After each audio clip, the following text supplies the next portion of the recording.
మరో breaking news చూస్తున్నాం. ముఖ్యమంత్రి నారా చంద్రబాబు నాయుడు అధ్యక్షతన ఏపీ రాష్ట్ర మంత్రివర్గ సమావేశం ముగిసింది. ఈ సమావేశంలో పలు కీలక అంశాలపై చర్చించి ముఖ్యమైన నిర్ణయాలు తీసుకున్నారు.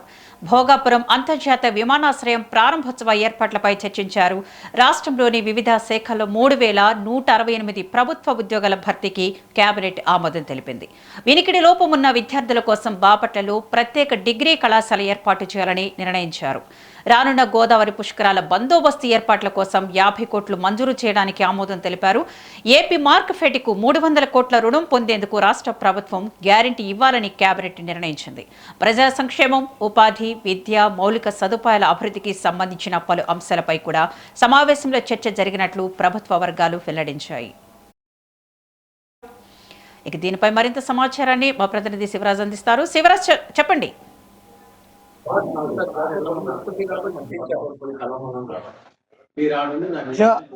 విద్యా ఆంధ్రప్రదేశ్ సచివాలయంలో కొద్దిసేపటి క్రితం ఆంధ్రప్రదేశ్ కేబినెట్ సమావేశం వేయడం జరిగింది. ముఖ్యంగా చంద్రబాబు అధ్యక్షతన జరిగినటువంటి ఈ కేబినెట్ భేటీలో పలు కీలకమైనటువంటి విషయాలకు ఆమోదం తీసుకోవడం జరిగింది. ముఖ్యంగా చూసుకున్నట్లయితే కనుక భోగాపురం విమానాశ్రయం ఏదైతే ఉందో ఆ విమానాశ్రయానికి సంబంధించినటువంటి ఆ ప్రారంభోత్సవ కార్యక్రమాన్ని విజయవంతం చేయాలంటూ కూడా కోరినటువంటి పరిస్థితి. అలానే ప్రధాని నరేంద్ర మోడీ చేతుల మీదుగా జరుగుతున్న ఈ కార్యక్రమానికి స్వచ్ఛందంగా అందరూ తరలి వచ్చి విజయవంతం చేయాలని సూచించినటువంటి పరిస్థితి.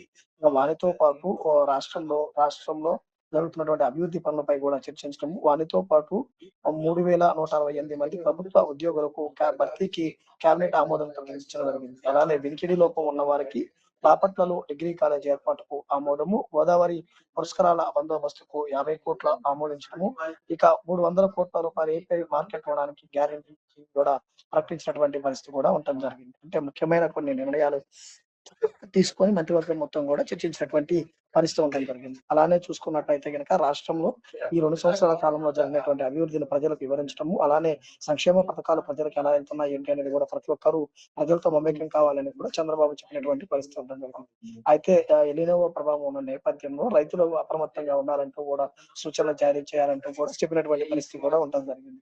అయితే రాష్ట్ర వ్యాప్తంగా ఉన్నటువంటి అభివృద్ధి పనులు, సంక్షేమ పథకాల అమలు, వీటన్నిటిపై కూడా తప్పనిసరిగా ప్రతి ఒక్కరు కూడా మీడియా ముఖంగా కూడా మంత్రులు కూడా మాట్లాడాలంటూ కూడా సూచన చేస్తున్నటువంటి పరిస్థితి ఉంది. ఇక విపక్ష పార్టీల ఏదైతే ఆరోపణలు ఉన్నాయో వాటన్నిటిని తప్పుకొట్టే విధంగా ఉండాలంటూ కూడా సూచన చేసినటువంటి పరిస్థితి ఉండడం జరిగింది. ఉదయం 11 గంటలకు ప్రారంభమైన కేబినెట్ మధ్యాహ్నం 2 గంటల వరకు కూడా కొనసాగడం జరిగింది. ఇందులో పలు కీలకమైనటువంటి నిర్ణయాలు తీసుకున్నారు. అలానే రాజధాని ప్రాంతంలో జరుగుతున్నటువంటి అభివృద్ధి పనులు ఏవైతే ఉన్నాయో వాటన్నిటికి సంబంధించినటువంటి నిధుల మంజూరీ, అలానే స్థలాల మంజూరీకి సంబంధించి కూడా కీలక నిర్ణయాలు తీసుకొని ఆమోదింపు చేయడం జరిగింది. Thank you Srinivas.